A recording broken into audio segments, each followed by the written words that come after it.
Hi hello friends, welcome to our channel. ನನ್ನ recipes ನಿಮಗೆ ಇಷ್ಟ ಆದರೆ ಲೈಕ್, ಶೇರ್, ಕಮೆಂಟ್ ಮಾಡೋದನ್ನು ಮರಿಬೇಡಿ. ಸಬ್ಸ್ಕ್ರೈಬ್ ಮಾಡ್ಕೊಳ್ಳಿ ನಮ್ಮ ಚಾನಲ್ಗೆ.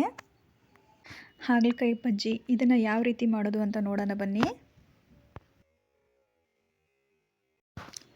ಮೊದಲಿಗೆ ನಾನು ಹಾಗಲಕಾಯಿನ ಈ ರೀತಿ ಕಟ್ ಮಾಡಿ ಇಟ್ಕೊಂಡಿದ್ದೀನಿ. ಹಸಿ ಕಡಲೆ ಹಿಟ್ಟು ತೊಗೊಂಡಿದ್ದೀನಿ. ಇದಕ್ಕೆ ನಾನು ಅರ್ಧ ಟೀ ಸ್ಪೂನಷ್ಟು ಉಪ್ಪು ಹಾಕ್ಕೊತಾ ಇದ್ದೀನಿ. ಅರ್ಧ ಟೀ ಸ್ಪೂನಷ್ಟು ಅಚ್ಚ ಖಾರದ ಪುಡಿ ಹಾಕ್ಕೊತಾ ಇದ್ದೀನಿ. ಇದಕ್ಕೆ ನಾನು ಸ್ವಲ್ಪ ನೀರು ಹಾಕ್ಬಿಟ್ಟು ಬಜ್ಜಿ ಅದಕ್ಕೆ ಕಲಿಸ್ಕೊತಾ ಇದ್ದೀನಿ.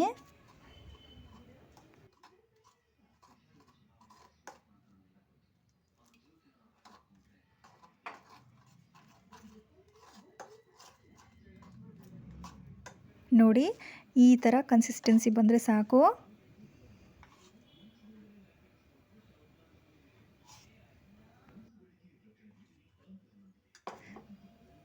ಮತ್ತು ನಾನಿಲ್ಲಿ ಹಾಗಲಕಾಯಿಗೆ ಸ್ವಲ್ಪ ಅರಿಶಿನ ಹಾಕ್ಕೊತಾ ಇದ್ದೀನಿ.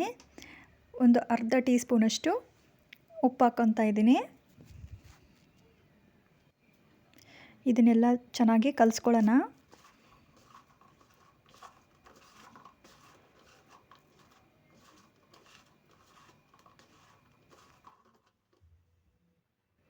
ನಂತರ ನಾನಿಲ್ಲಿ ಒಲೆ ಮೇಲೆ ಹೆಂಚಿಟ್ಟು ಅದಕ್ಕೆ ಒಂದು 2 ಟೀ ಸ್ಪೂನಷ್ಟು ಎಣ್ಣೆ ಹಾಕ್ಕೊತಾ ಇದ್ದೀನಿ.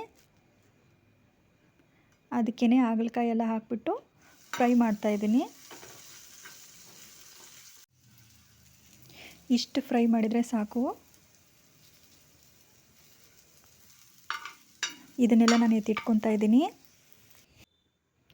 ಇನ್ನೊಂದು ಪಾತ್ರೆಯಲ್ಲಿ ನಾನು ಎಣ್ಣೆನ ಬಿಸಿಗಿಟ್ಕೊತಾ ಇದ್ದೀನಿ.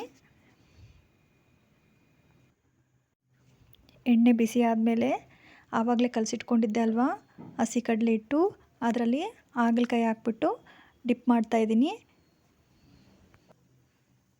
ನಂತರ ನಾನು ಕಾಯ್ದಿರೋ ಎಣ್ಣೆಯಲ್ಲಿ ಈ ಹಾಗಲಕಾಯಿನ ಡಿಪ್ ಮಾಡಿಬಿಟ್ಟು ಹಾಕ್ತಾಯಿದ್ದೀನಿ.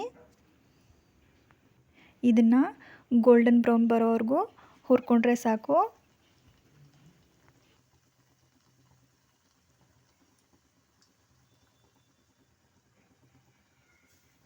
ನೋಡಿ, ನಾನು ಈ ಥರ ಗೋಲ್ಡನ್ ಬ್ರೌನ್ ಬರೋವರೆಗೂ ಹುರಿದ್ಬಿಟ್ಟು ಎತ್ಕೊತಾ ಇದ್ದೀನಿ.